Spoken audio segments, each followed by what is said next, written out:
सूरत के केंद्रीय jail Lajpur jail में पुस्तकालय का नवीनीकरण किया गया। आपको बता दें कि पुस्तकालय में कुल 18,000 किताबें रखी गई हैं।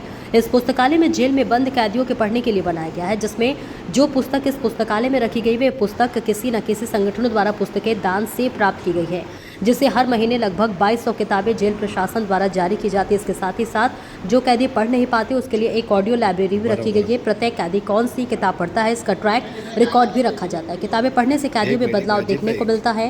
आइए जानते हैं जेल के कैदी और जेल प्रशासन ने क्या कहा। લાજપુર જેલ ખાતે કેદી સુધારાત્મક પ્રવૃત્તિ બાબતે ઘણી બધી એક્ટિવિટીઝ ચાલી રહી છે. એના જ એક ભાગરૂપે અત્રે લાઇબ્રેરી છે તેમાં 18,000થી વધારે પુસ્તકો છે. જે બંદીવાનો નવા આવતા હોય વત્તા જૂના જે બંદીવાનો છે એમને અમે સતત વિવિધ એક્ટિવિટીઝમાં પાર્ટિસિપેટ થવા માટે પ્રોત્સાહિત કરતા હોઈએ છીએ, જેમ કે યોગા, મેડિટેશન, સ્કૂલ, લાઇબ્રેરી આવી ઘણી બધી વ્યવસ્થાઓ છે.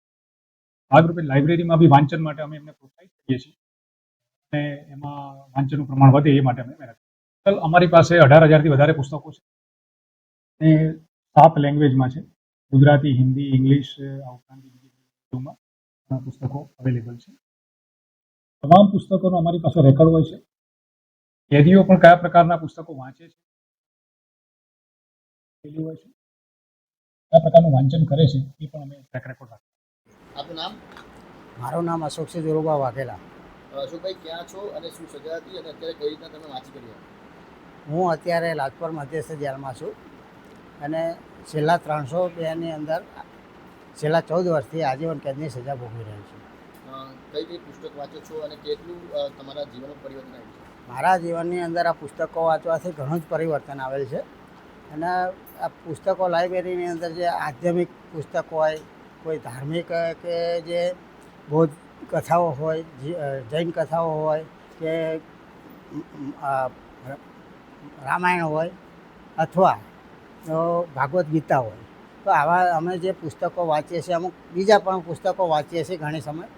તો પુસ્તકો વાંચવાથી અમને ઘણો મનની અંદર આનંદ થાય છે અને વત્તા અમારું પરિવર્તન પણ અમને ઘણો બદલવા માટેનો વિચાર આવે છે કે ભાઈ જે અમારાથી ભૂલ થઈ ગઈ છે હવે ફરીથી જીવનની અંદર ક્યારેય ભૂલ થાય નહીં અને અમારાથી જે ભૂલ થઈ છે પણ બહાર પણ કોઈ આવી ભૂલ જીવનની અંદર કરે નહીં અને સારી રીતે જીવન જીવે. સમાજની અંદર બધા માણસો, આપણા પરિવારના માણસો કે જે તે આપણા વ્યક્તિઓ હોય એમને આપણે સમજાવી શકીએ છીએ. આપણે રજા ઉપર જઈએ આવીએ ત્યારે પણ બધાને જણાવીએ છીએ કે ભાઈ અમે જે કર્યું છે એવું હવે તમે કોઈ કરતા નહીં.